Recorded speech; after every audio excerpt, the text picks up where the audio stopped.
या बॅटरचे फक्त अप्पेच नाही तर डोसा आणि इडली पण खूप छान बनतात।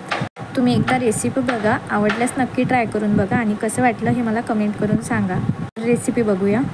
अप्पे बनवण्यासाठी सर्वात पहिले मी 2 वाटी राशनचे तांदूळ घेतले आणि पाऊण वाटी उडदाची डाळ घेतली। दोन्ही स्वच्छ धुवून घेतले 2 पाण्याने आणि त्यात पाणी टाकून एका साईडला ठेवून दिलं।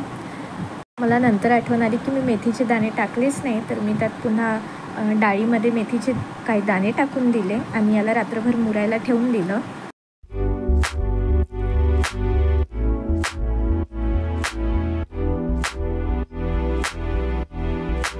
दुसऱ्या दिवशी मी 1 वाटी पोहे घेतले, त्याला 2 पाण्याने स्वच्छ धुवून घेतलं आणि अर्धा तास मुरण्यासाठी ठेवून दिले।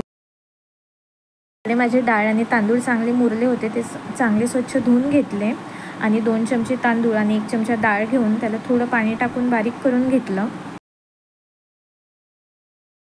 दुसऱ्या बॅचमध्ये त्याच्यासोबतच मी पोहे टाकले पाण्यासहित आणि ते चांगले बारीक करून घेतले। हे सर्व एकत्र मिक्स करून त्यामध्ये मीठ टाकलं, मीठ मिक्स करून घेतलं आणि याला आता 5-6 तासपर्यंत पुन्हा ठेवून दिलं। माझ्या मुलीला मध्येच डोसे खायचे होते, तर मी हे मध्ये उघडलं होतं, पण तुम्ही आता बघू शकता 5-6 तासानंतर ते किती फ्लफी हलकं असं झालं आहे। अप्पेमध्ये टाकण्यासाठी मी 1 मोठा कांदा आणि 1 टमाटर चांगलं बारीक कापून घेतलं। त्याचसोबत माझ्याकडे गाजर होतं, तर मी 1 गाजर त्यामध्ये किसून टाकून दिलं। माझी मुलगी तिखट खात नाही, त्यामुळं मी आधी हे मिक्स करून मुलीकरिता यातलं काढून ठेवलं। नंतर मी एका मिक्सरच्या भांड्यामध्ये 2-3 लसणाच्या पाकळ्या, 2-3 मिरच्या आणि थोडं जिरं टाकून ते रवाळ असं बारीक करून घेतलं। खूप जास्त चिकन बनवलं नाही। ही मिरचीची पेस्ट पण बॅटरमध्ये घालून चांगली मिक्स करून घेतलं। दुसरीकडे अप्पे पॅनला थोडं तेल लावून घेतलं आणि हे सर्व बॅटर त्यामध्ये थोडं थोडं टाकून दिलं, म्हणजे पाऊण भरून असं एवढं टाकलं मी। सर्व टाकून झाल्यावर याला झाकण ठेवून मीडियम फ्लेमवर 7-8 मिनिट असं शिजू दिलं। अप्पे म्हणजे आमच्या घरातला खूप जास्त आवडीचा पदार्थ आहे, आम्हा तिघांना पण खूप आवडतो। 5-7 मिनिटांनी त्याला पुन्हा वरून तेल लावून ह्याला पलटवून घेतलं।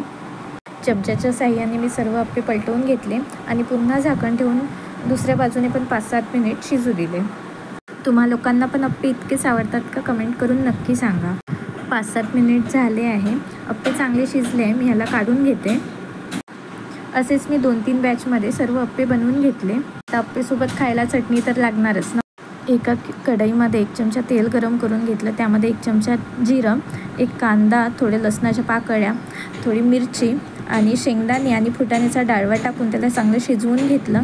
त्यात चवीनुसार मीठ टाकलं, थोडंसं पाणी, ह्याला चांगलं बारीक करून याची चटणी बनवून घेतली। कन्सिस्टन्सी आपण पाणी कमी जास्त करून ॲडजस्ट करू शकतो आणि यात थोडा जिरं मोहरीचा तडका टाकला आणि माझे अप्पे विथ चटणी तयार आहे।